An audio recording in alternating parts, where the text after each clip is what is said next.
I like it. What up, everybody? It's your boy Isaac, and today I'm going to be playing some Forza Motorsport on my PC.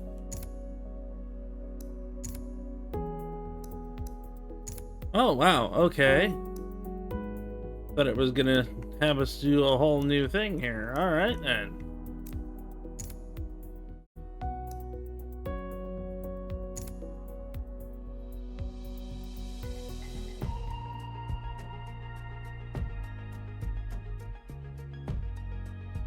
A car's journey, from the showroom floor to the winner's circle, is the culmination of 1,000 little decisions.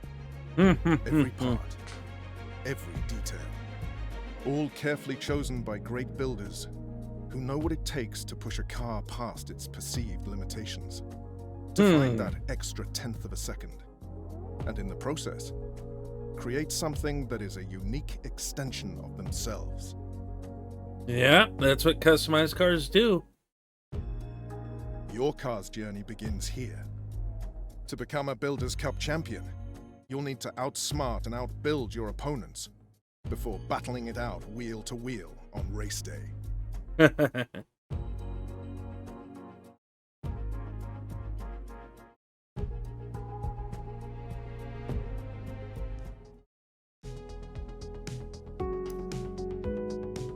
So this is our choices here.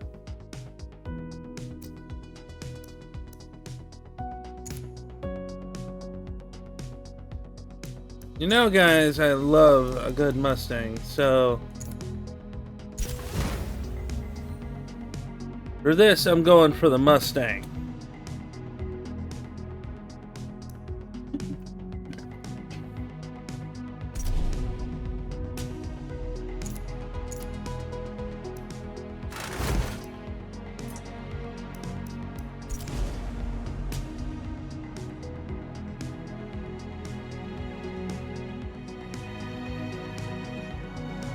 We're going to see if we can beat the Builders' Cup here.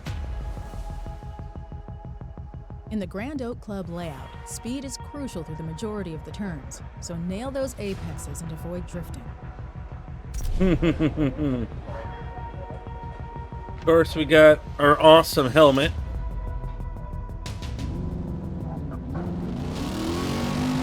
Oh, yes, that sound of that GT. That roar of that GT engine.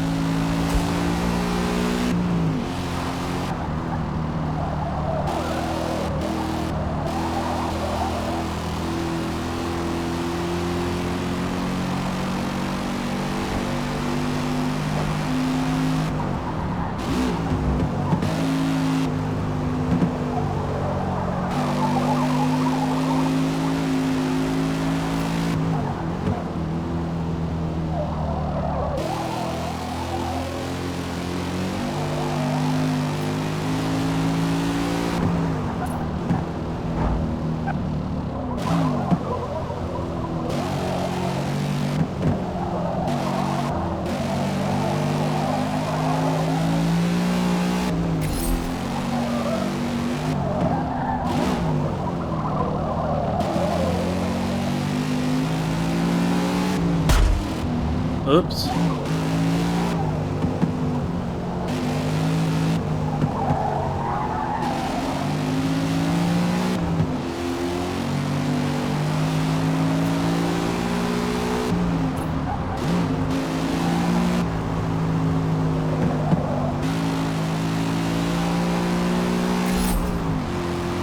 Nice.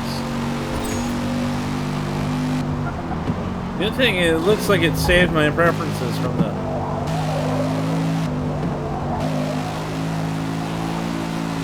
the Xbox. Here we go.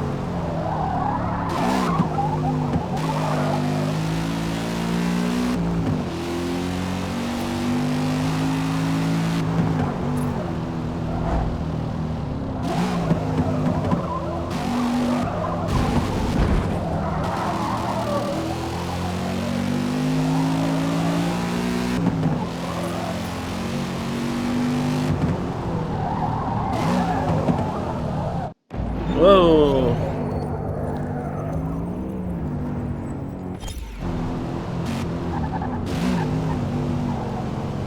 Don't want to go flying off the track there. There we go.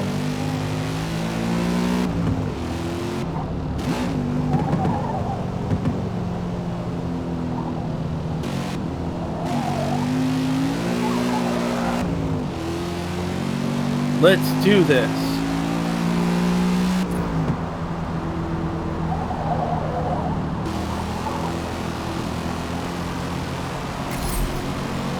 Nice.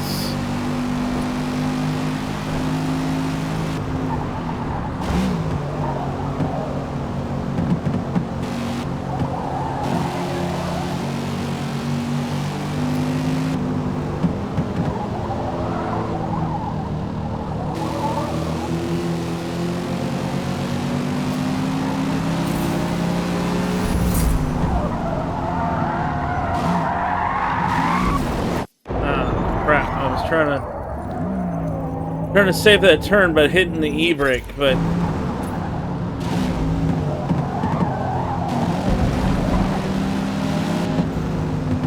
there we go.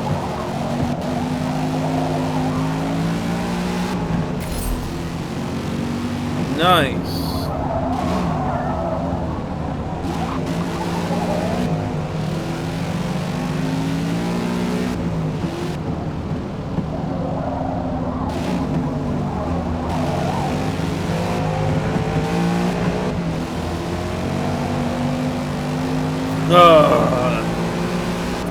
That growl of that Mustang engine.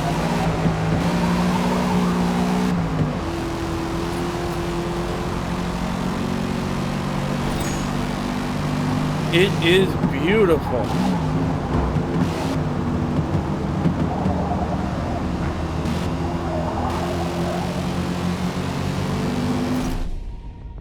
That growl is just mwah.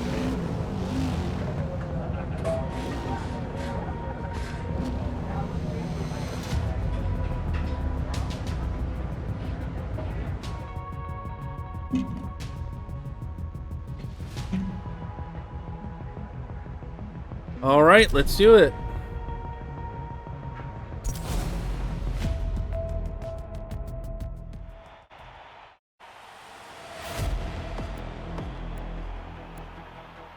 Welcome to the Grand Oak Raceway, kids, and today Isaac and Friends is going to race. We got ourselves a Mustang GT V8 engine with all the room you can bring.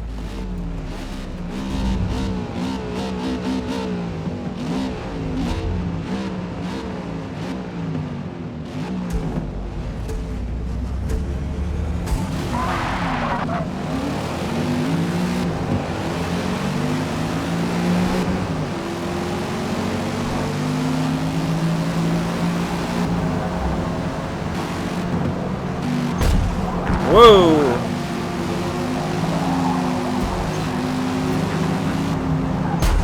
Hey, hey, hey! They hit me!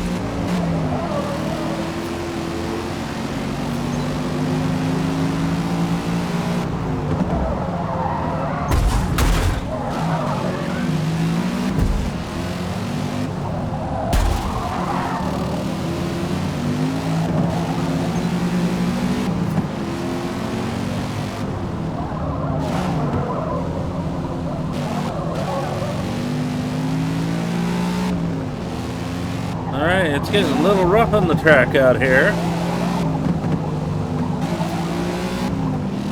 Let's do it.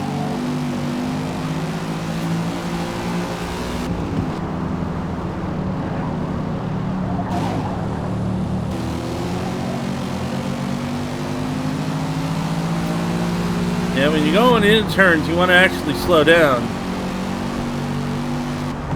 Then once, as you get out of the turn, that's when you start gunning it.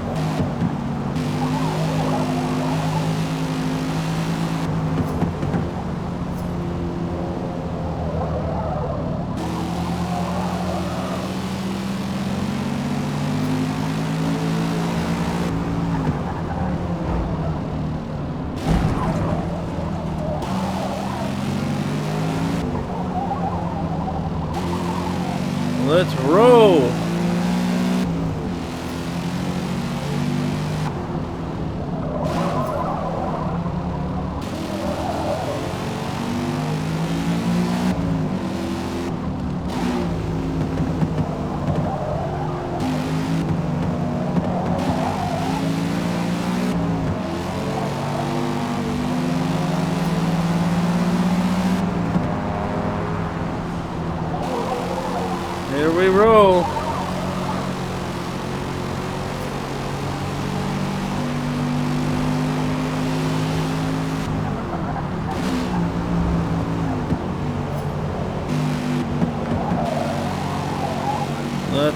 rock.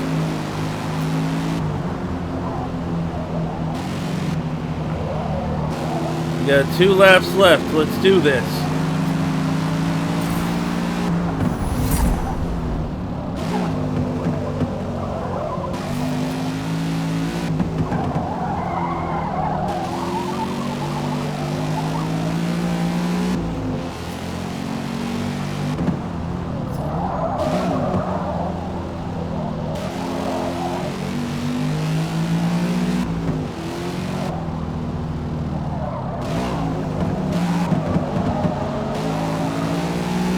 Let's do this. We got this.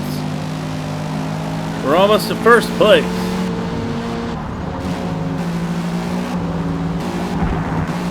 Excuse me, coming through.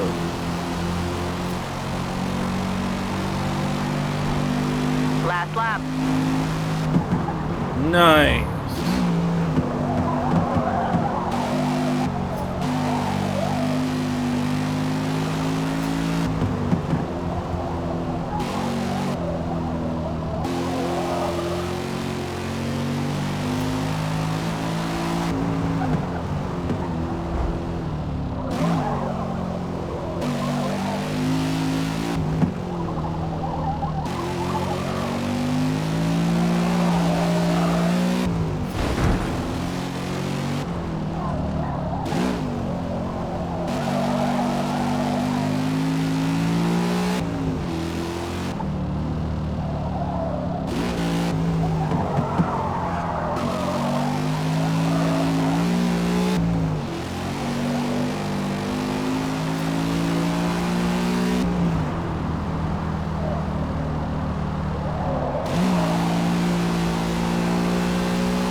Nice.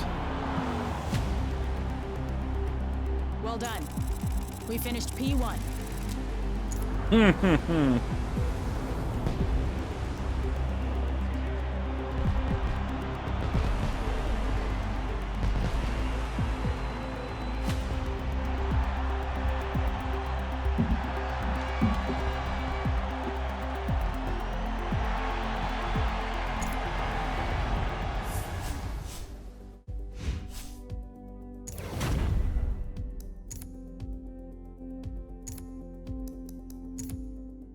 Let's add some style to this Mustang of ours.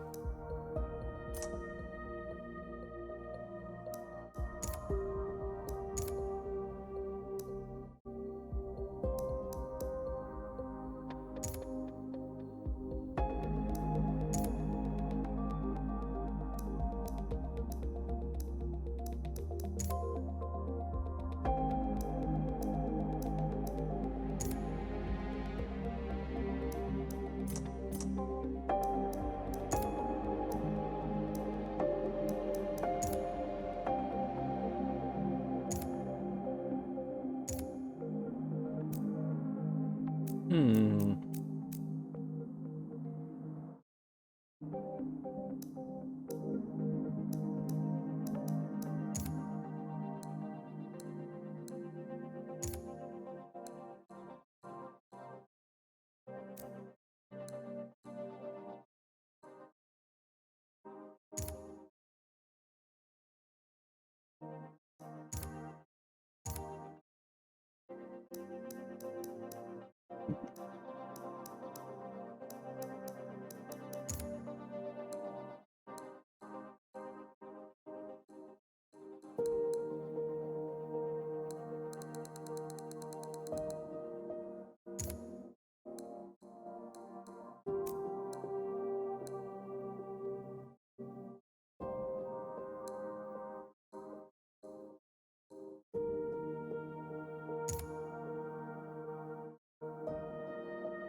Hmm.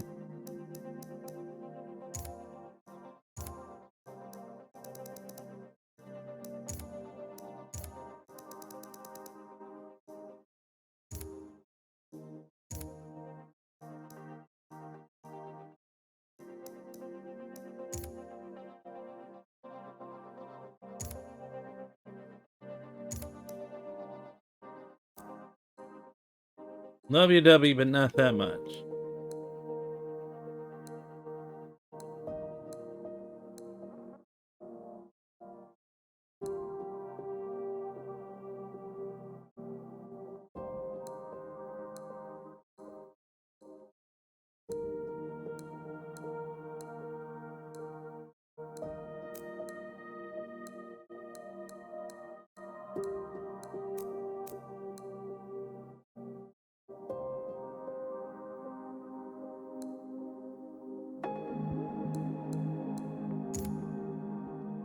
There we go. That way we have our W logo there.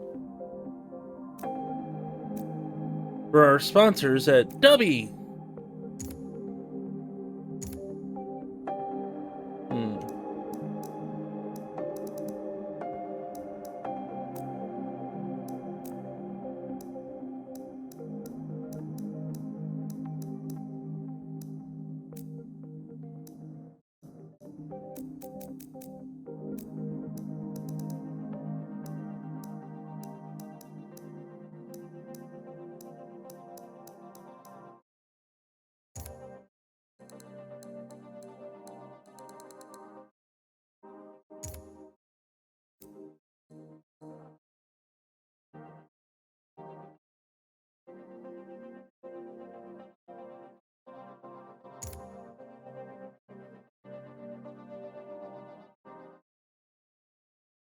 I like it.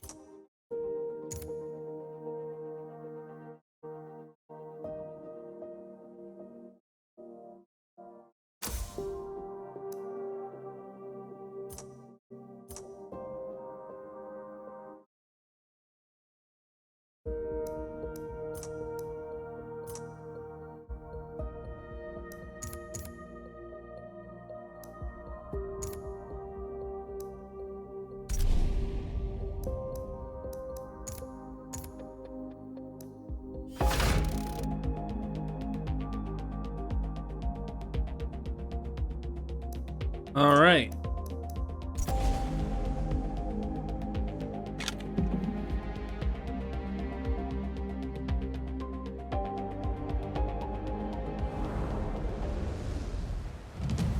"60 years before Magello was constructed, spirited racing took place on closed roads in Siberia, when a circuitous 41-mile road circuit sent drivers all the way to Fuenzuelo and back.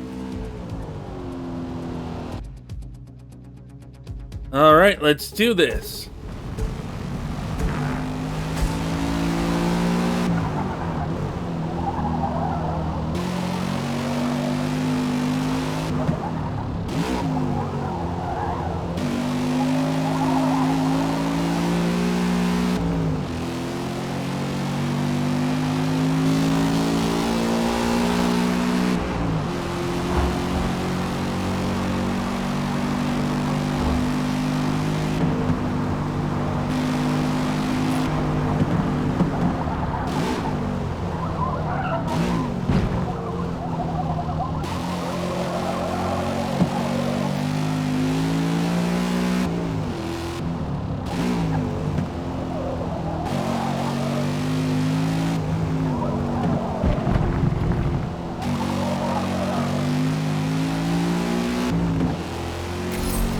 Perfect.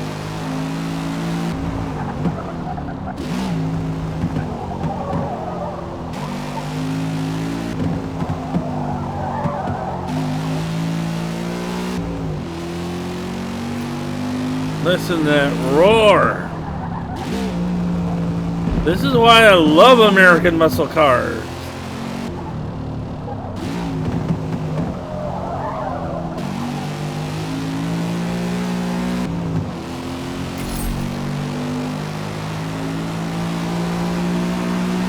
Beautiful.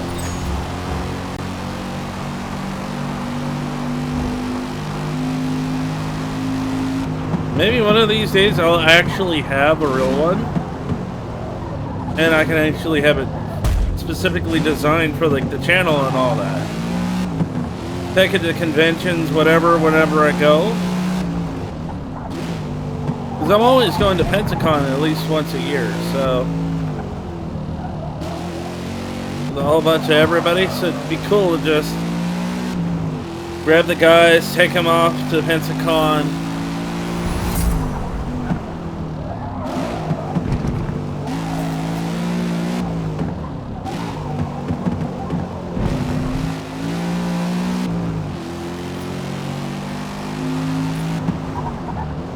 Show up with a car that fans can recognize and say, hey, that's the Isaac and Friends car.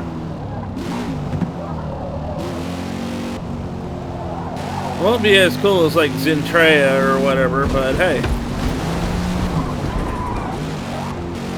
Whoa, we got off the track a little bit.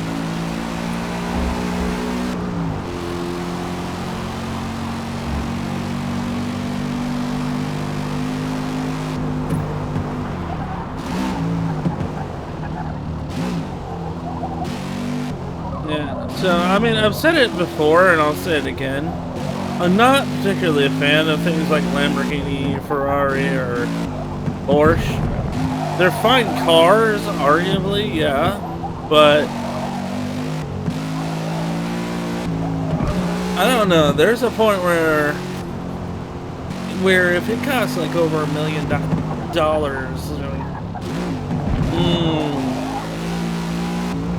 my mind's sitting there going, from like $1 million, I could buy a few apartment complexes, rent them out, and have money coming in. Because the thing, like, people are always talking about it in that sense is they're only thinking about them as like the status symbol. Oh yeah, he has a Lamborghini, they have Ferrari. They're like, yeah, that's neat, but they're expensive to maintain.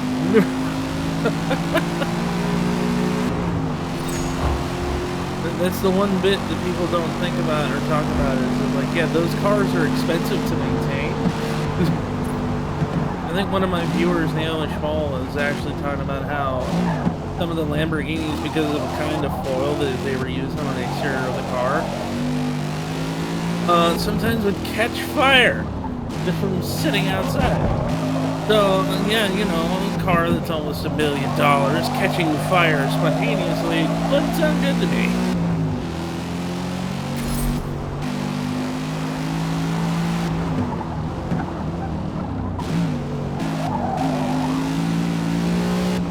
Besides that, I mean, plus that does speak to the heart of like the original car culture. I mean, all of these racers, all these dudes, most of them when they first started out, especially if you're talking like the OGs, not like the modern ones, they didn't get like the super fancy car that came out because it was, you know, the best that there was. They bought something that was pretty normal, pretty average, that you could spend an average amount of money getting. Wasn't super expensive, and then they souped it up. And they add character to it. That's where you get things like gassers come from, which was basically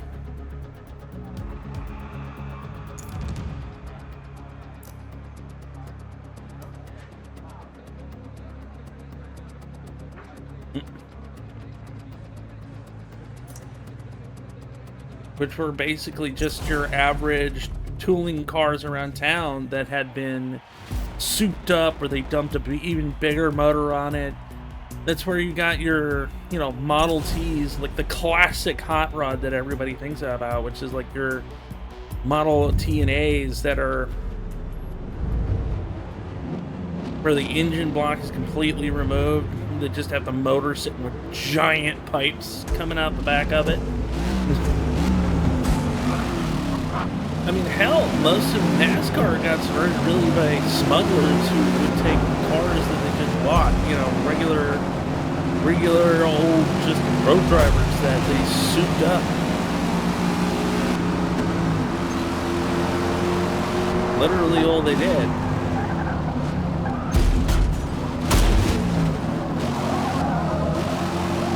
then they would go race them on the weekends. Which is how we ended up eventually getting NASCAR.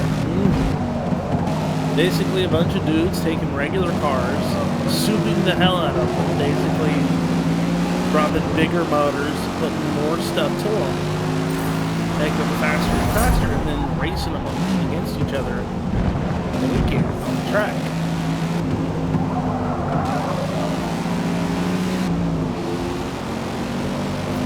You'd be amazed what you can do with something like your grandma's car if you wanted to really make it go fast.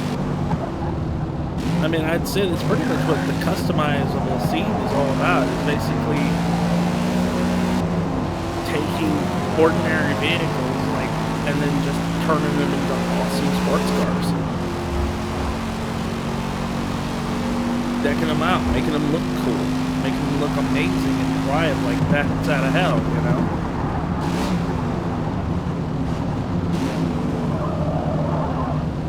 Like, I'm not gonna lie, your standard Mini Coupe, just by itself, is some awesome race car. It's like your grandma, basically your tiny little smart car that you buy that allows you to get back and forth and get groceries.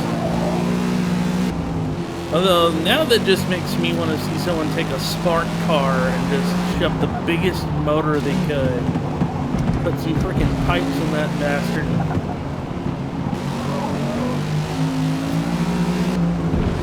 turn it into what they call gasser. Just tiny little car, big freaking engine.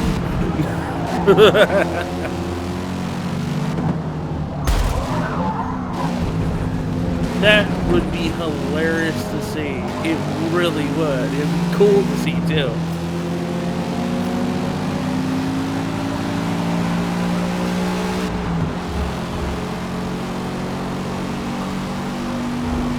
Be a little smart car, basically chopped up and turned to a massive racer car.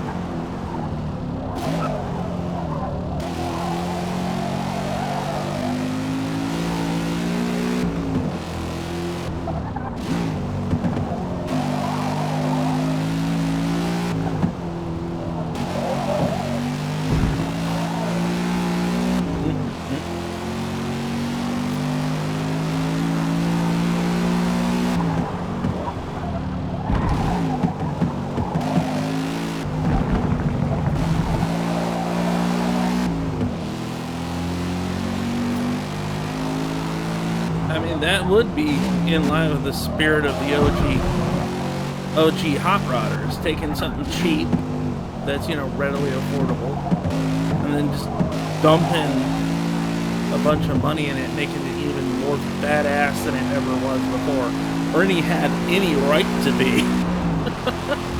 Last lap, let's go.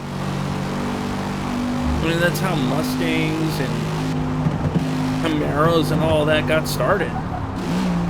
Manufacturers eventually, after seeing people basically turn in their cruiser cars, their, you know, family mobiles, and turning them into holy crap hot rods, that we went in on some of this action, so they started purposely building hot rods.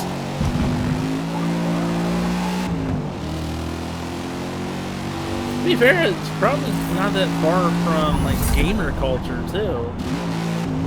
Gamers basically would buy cheapo towers that they found, and then they would buy progressively better parts and just customizably just build better and better computers. Till now, you have Walmart trying to sell arguably really, really bad versions of a gaming computer. It's still a gaming computer, you know? It's like gaming computers are pretty much like the race car of the modern time. Your modern hot rod, if you will. Where it used to be you could buy a car for like $5,000, now you have to spend $50,000 just to get anything decent. Or 30 to 40.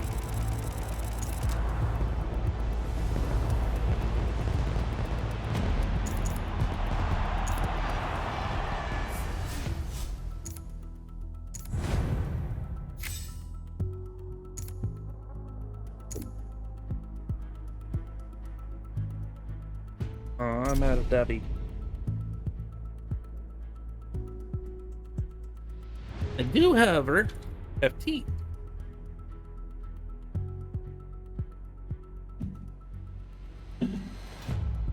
My favorite, ginseng and honey. I love it.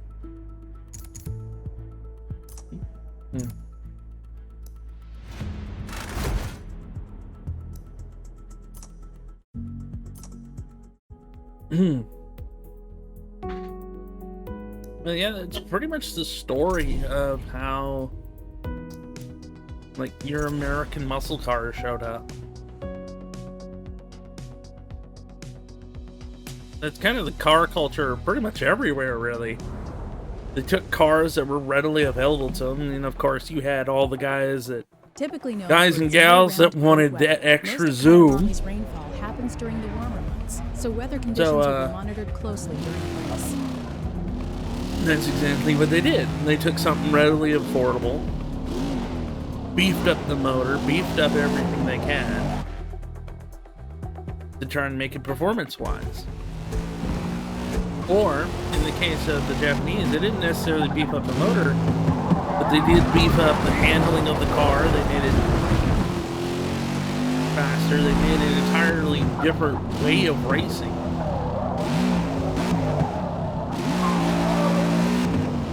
That goes around drifting and everything else. So you have some pretty interesting vehicles that come from across the world.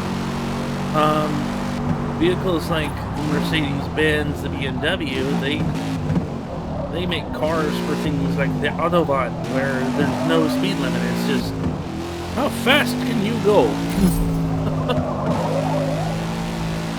Which, if anything, that kind of explains a little bit why your Porsches haven't really changed their look beyond just a marketing thing. Because, hey, yeah, in marketing, there is that point where you want to have an iconic look. You want people to be able to go, oh, that's this product. Where they don't change the look of the car, but the performance is, you know, progressively better and better and better. And the features are usually pretty much better.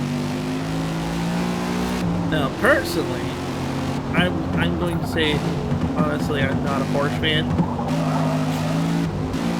I think the look of the Porsche is kind of bland and boring.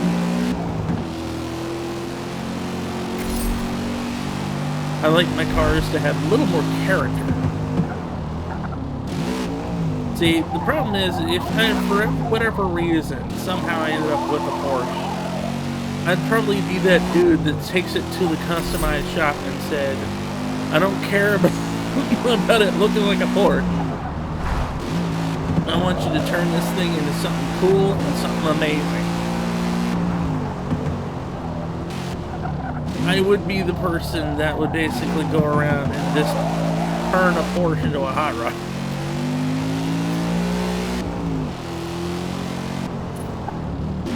Talking classic, matte black color, red, yellow, blue flames, you know.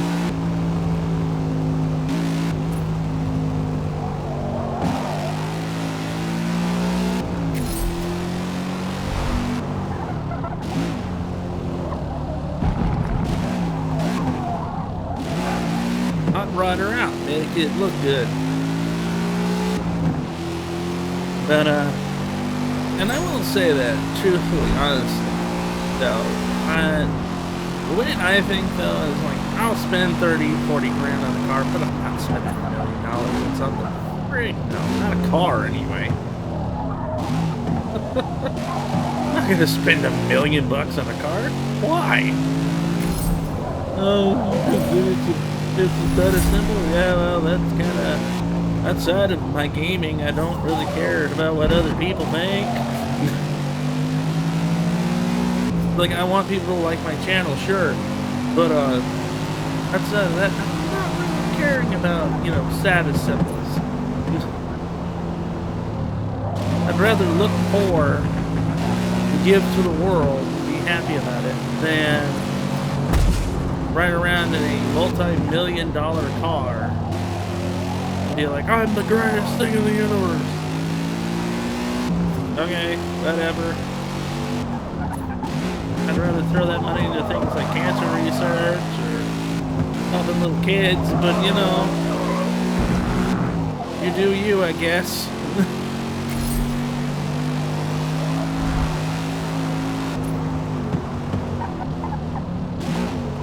Like, don't get me wrong, I'm all about making money, but I'm like, if and when I do get to make a lot of money, I would hopefully, well, my plan would be basically be like, hey, you know what? I want to not be known to the world as the biggest douche canoe of the universe.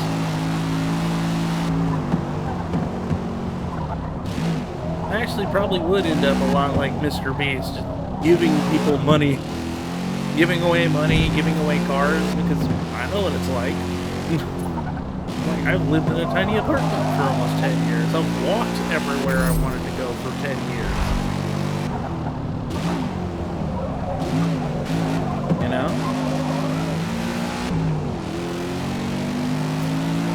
Something about when you're actually broke, I have to kind of question about, you know,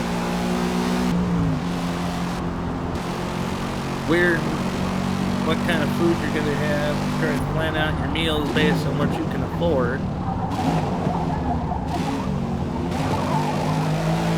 Seems you turn out to be a better person overall than somebody that's born into wealth, which, to be fair, that's actually why there's the 3-gen principle in the idea of capitalism, is that usually you have the original entrepreneur who actually makes the business, who actually came up from nothing. So they know what it's like to have nothing, so they're more frugal, they're more responsible with the money of the business. They're not going to put the business in massive amounts of debt if they don't have to. And then you have the 2nd gen who's not quite as frugal, but have grown up and watched as the business grew and as things improved.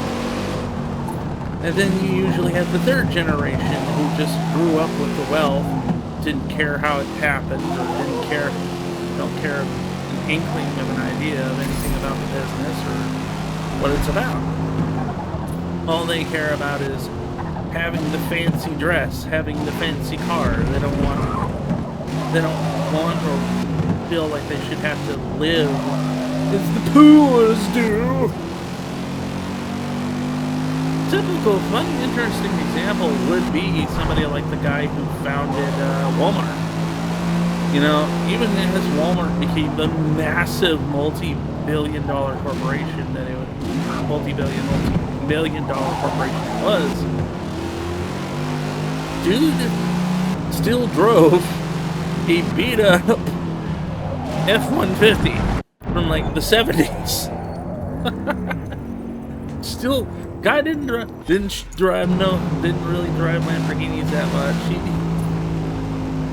He had them, sure, but most of the time he preferred to just drive his truck. What's funny is there's actually a story of a local town here where he actually came to the town to try and see if he could buy land to build a Walmart. They saw his truck and laughed at his face. Sam Walton, as you can imagine, did not like that. So he swore he would never build a Walmart in their town. Ever. Basically a classic, screw you guys. Because the way they treated him. Because he was like, this is how you treat people? You think just because I drive my crappy truck that I'm not worth respect? Go screw yourself. That's the kind of person that real entrepreneurs are. Because they look at the value of a person beyond what status symbols they have. Status symbols don't mean jack about a person. It's about the results they get. That's what matters. Matter of fact, funny little story about Henry Ford. When he was looking to hire someone, he'd always take them to dinner first. Now, the trick behind this, by the way, was something interesting. Because old Henry, he'd watch to see if they salted their food first without testing it. Basically, seeing for them to see if, waiting to see if they actually tasted the food to see, whether it was good or not. Total time penalty is about half a second. And the reason he did this was because he didn't want people who were stuck in a rut, who were just stuck in patterns. He wanted people who could think outside of the box, who were willing to legitimately try things before saying yay or nay. So if they salted their food without ever actually tasting it, he wouldn't hire them. Because he considered them to be too closed-minded and too willing and too interested in being stuck in a rut, too interested in being stuck into a pattern, considering whether that pattern was actually to their benefit or not.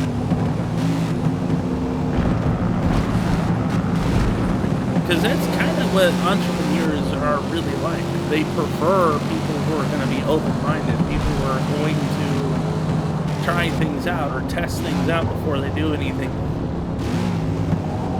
At least give it a chance rather than just, brush it off. Because in the world of business, that is kind of what it is. You have to be willing to actually consider an opportunity before you decide to actually take it. And that's one of the things you got to learn, is to be able to spot one. But you're not going to spot an opportunity if you're stuck in a rut and you're stuck in a pattern of thinking. You can't see what's in front of you, then you're never going to be able to succeed.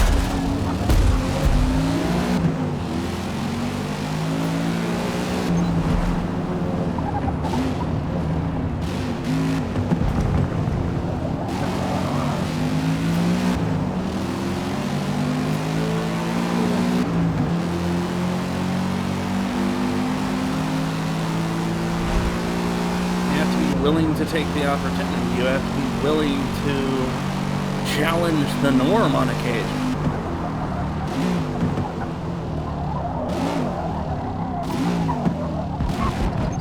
We often forget that part. Or to be more honest, it's more like we're not taught to challenge the norm anymore. We're kind of taught to just be drones, and we're not supposed to actually challenge anything. We're not supposed to question anything. And then we wonder why we don't have any entrepreneurs anymore. Because to be an entrepreneur, you have to be willing to actually challenge stuff. You have to be willing to actually think for yourself and be able to sit there and go, maybe this might not be such a bad idea. Because you have to be able to think outside of the box, outside of your own little comfort zone. No, there's a good chance that by trying to stick to your comfort zone, you could actually end up harming your business. Especially if there's things going on in the market. Darn, my ear, inside of my ear is starting to itch. There could be market forces going on that's making it to where that once comfortable niche might not be so comfortable anymore because it's not making you any more money. Things change, the world changes. If you can't adapt, improvise, and overcome, as the Marine Corps would tell you, you're going to find out that you may well be stuck behind. That's what happened to the steam engines. You had an entire industry that was reliant on steam locomotives. When they became obsolete, nobody was using them anymore. Sorry.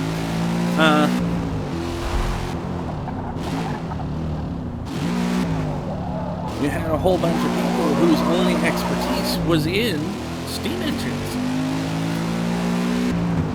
So they found themselves out of a job. There wasn't any Final lap. more use for them, or any more need of them, because most of the companies were switching over to diesel. because it required less maintenance. They could get farther faster.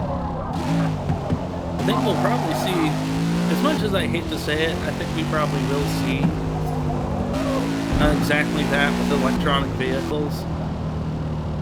Especially if we start to really upgrade their engines and stuff like that, and upgrade the battery life of what they can do. The reason why I wouldn't personally buy one right now is because the tech's still kind of new. Not gonna lie. The technology is still new. The electric vehicles that we have now can barely keep up in distance to gas vehicles. They barely require... barely really keep up with gas cars. But as that technology progresses, as it gets better and more available, as well as charging stations becoming more available to them, there's another reason why I wouldn't buy one. It's because there's simply, especially if you live in more rural areas like I do, like in my entire town there is one charging station for electric vehicles, and it's in front of a Panera Bread.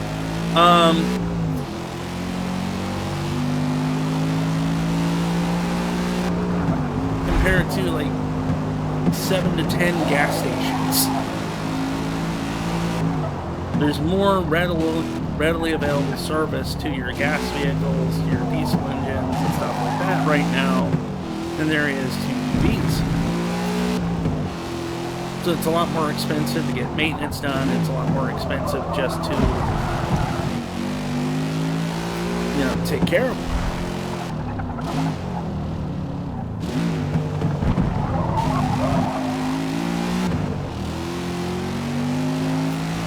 So one day, maybe, one day we'll have electric cars that are going to be just the best thing ever. We'll have more power stations everywhere, and we'll have more stuff here and there.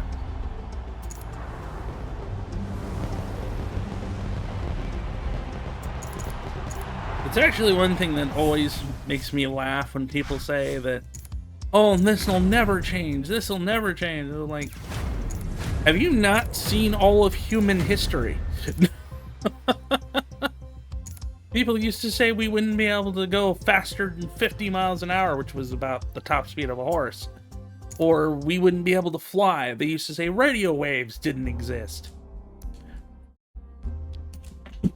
Now we have these. Which is another example of things people used to say. They used to tell us all the time in school back in the 90s and 2000s. You won't have a calculator in your pocket. You're not going to have a computer in your pocket. It was hilarious. It's like, they're always on their phones. Yeah. It's like, yes! Because my phone is literally a pocket-sized computer with all the information and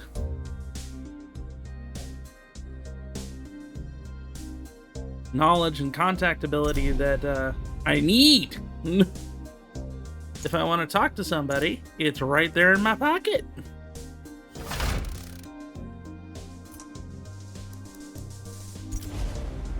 Gee, Grandma, I don't know how in the world that's so hard for you to understand.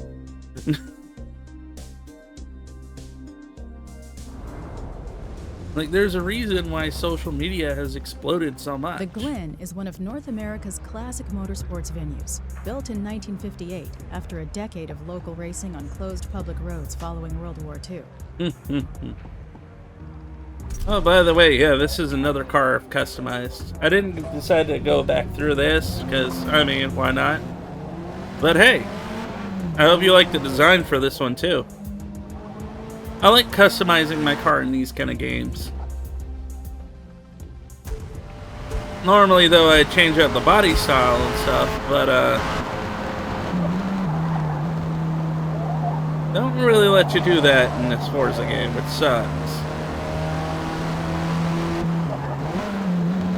Well, I should say they do, but it's going to affect your performance.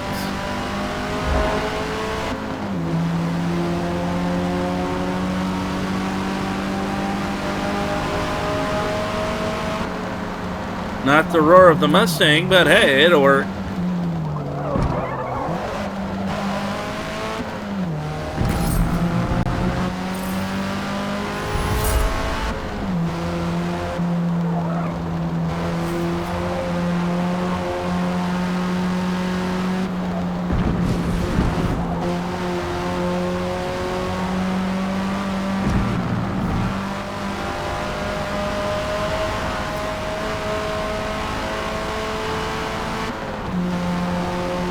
Actually, kind of bring it up too.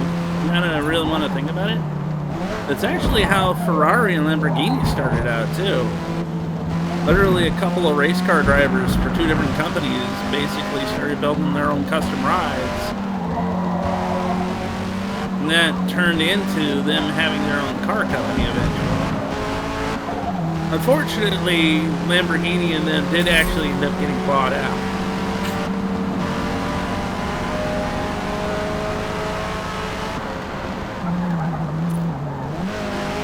I think one got bought out by Volkswagen, and I don't remember who the other one got bought out by. But I mean, neither one of them really wanted to be car manufacturers, to be honest. They just wanted to race. That's what their whole point was. They built cars because they wanted to race them. They weren't interested in building cars for the sake of being, a car manufacturer. They weren't exactly going to try and make, the Lamborghini station wagon.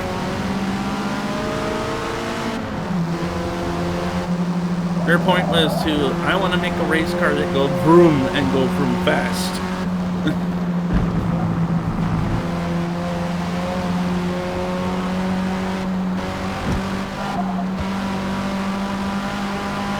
Basically, the Italian version of the American Hot Rodders.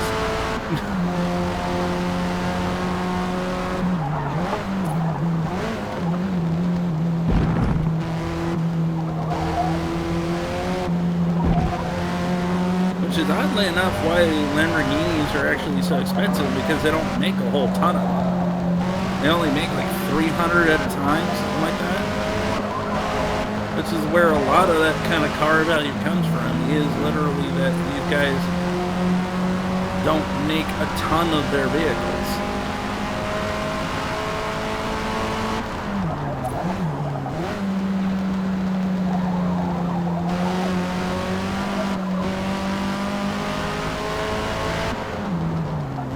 Funny, awesome story, by the way, too. What we're doing here is called the in and out method for driving. They actually teach you that in Gran Turismo 7. The technique race car drivers use to actually hit turns faster. They'll start out further out, and then they'll come in to the turn and then work their way on out.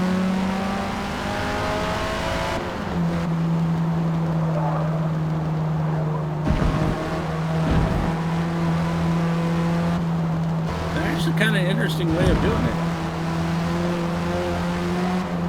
but it allows for much quicker lap times, all that good stuff.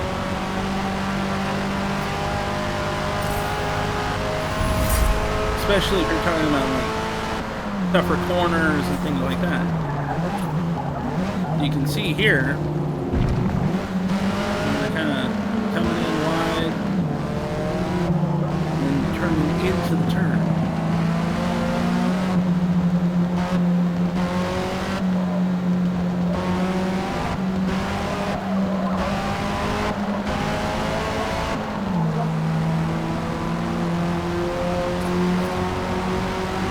Essentially working with the force of the car instead of against it.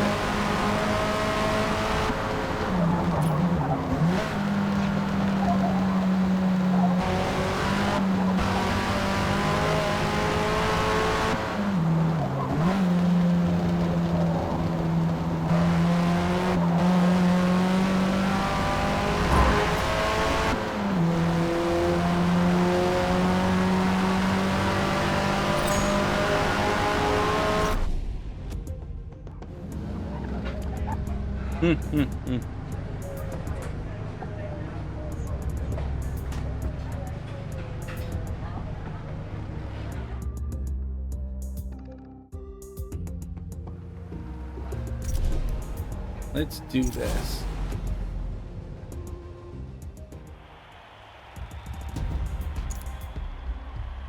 Now, of course, some people will probably go, but I bet if you got given a Lamborghini or something, you'd drive it still. Like, well, yeah. If somebody wants to give me a car, then yeah, I'll drive it. Why wouldn't I? Free car.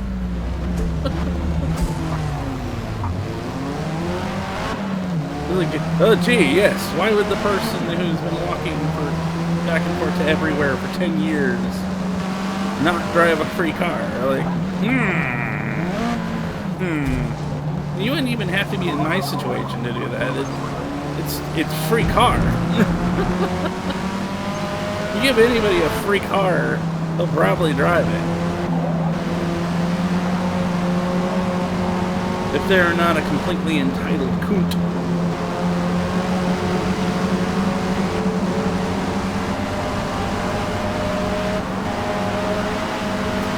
Oh no, this YouTuber gave me a free car with plastic with his logo. How dare he?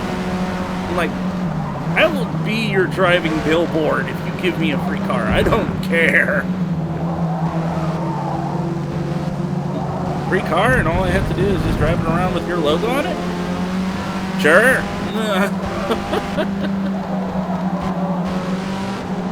Dang.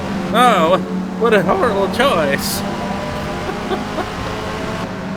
But there are some people that are like that, though. That's kind of sad. It's like, they get something free, but it doesn't. But it has like somebody's logo or something on it, and they're just mad about it for some stupid reason. It's like, you wouldn't have gotten this free otherwise. You know that, right? Like, people don't just generally go out and hand out free cars unless they're Mr. Beast.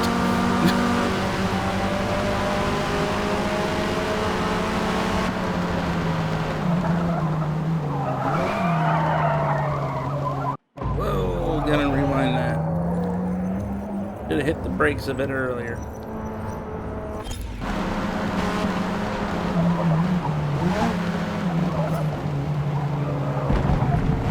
Do not want to take that penalty.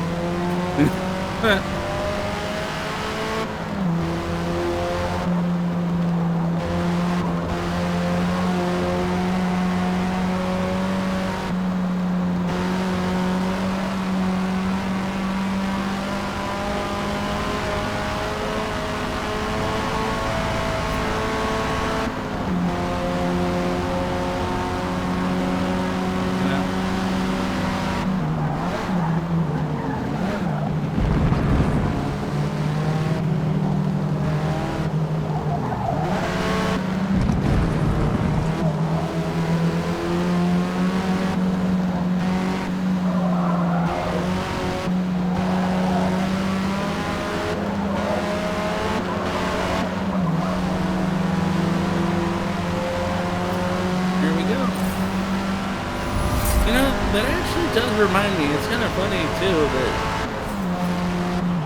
every now and again I'll see these videos of like, the reason why nothing should be a right is because you're not entitled to other people's labor. And it's like, yeah, I can agree with that. But then you also sit there and claim that you shouldn't have to pay people more money. Which, if you're not entitled to other people's labor, which as you say, 3 to go. then that logic still extends to exactly that too. If I'm not entitled to someone else's labor, you're not entitled to mine. Meaning that if you want me to do something, you have to pay me well to do it. But these same corporations that fund stuff like that will also have the gall. For example, not long ago, I think there was a bunch of medical technicians that wanted to go work at a different hospital because that hospital they were working at wasn't providing the same pay and time off and benefits as another one. And the other hospital basically had openings. They applied, they got the openings. The hospital they used to work for, the medical facility they used to work for, tried to sue them and get a legal injunction to prevent them from quitting. It's like, first off, hold on. just a second there, buddy. You're gonna sit there and say that you're not entitled to somebody's labor, but the second that somebody who, even if they are a specialist, decides that, you know what, you're not paying me enough money and not giving me enough benefits, so I'm gonna go work somewhere else, you throw a conniption fit and try to run to Uncle Sam as a cure-all for your problems? I am sorry. What? It's like, you want to really keep these people, you know what you should have done is you should have looked at what the other people were offering and going, hey, you know what? We can understand that. We recognize this. We recognize that we're not entitled to your labor, and you guys clearly feel that you're not being paid enough or you don't have the benefits enough to be able to do this and to do what you're doing for us, so here's the deal. We'll actually provide you either matching their offer or we'll give you more than what they're offering. Dude, that's something that an actual capitalist will do because, you know, good workers are precious as freaking gold. Corporatists, on the other hand, because they like to wear a mask of capitalism, which is exactly what they do, they wear capitalism like a mask and say, oh, well, this is how it's working. It's like, no, it's not. This is literally an affront to the very idea of how capitalism actually works, but that rant aside. Basically, more along the lines of, yeah, you should really pay people good. Like, if you're gonna sit there, because the thing I've noticed about corporatists is they all pick and choose what they like about capitalism and what they don't. Making tons of money based on, like, quote-unquote, hard-earned effort and ideas. One more lap. Sure. Paying people actual wages that is consonant to the labor that I want from them. No, I'll pay them as little as I possibly can because I don't want to actually have to, you know, be responsible or treat people with loyalty at all and then wonder why they quit or sue me later or wonder why they want to sick Uncle Sam on me every 5 seconds. It's like, I wonder what that would be.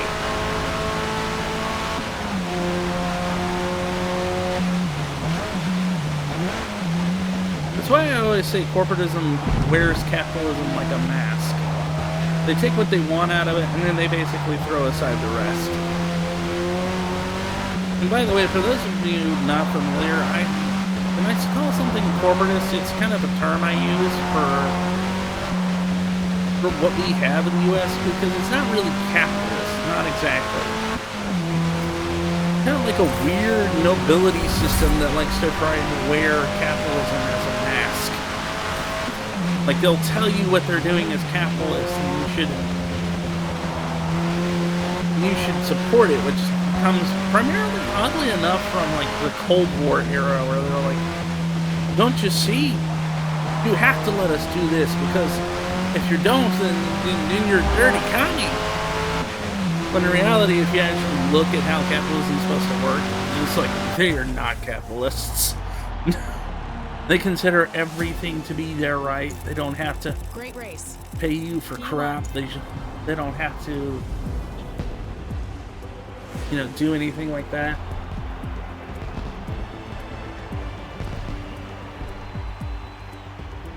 See, I actually want to figure out how in the world you can do something like have a South Park car. That's actually cool.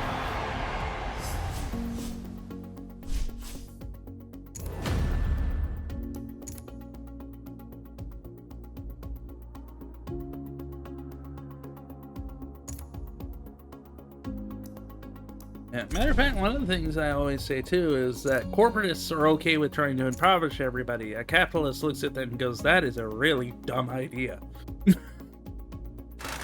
The reason being is if you impoverish everyone around you, you're not making any money. You actually don't make money by making everyone else broke. Turns out that if no one can buy your stuff, you don't make money. You actually have to, you know, be able to sell stuff for people to actually, you know. Well, I should say you actually have to have people with money to buy things. Track temps can reach over 130 degrees. Although during I a think hot, humid that's day, enough of our which racing may fun, reduce your because tire's grip around this road course during the race. according to the OBS, I've been at this for about an hour. So I hope you guys have a fun day. I hope you enjoyed this video, and I'll see you next time. Stay safe, my friends. Don't forget to like, subscribe, and comment down below.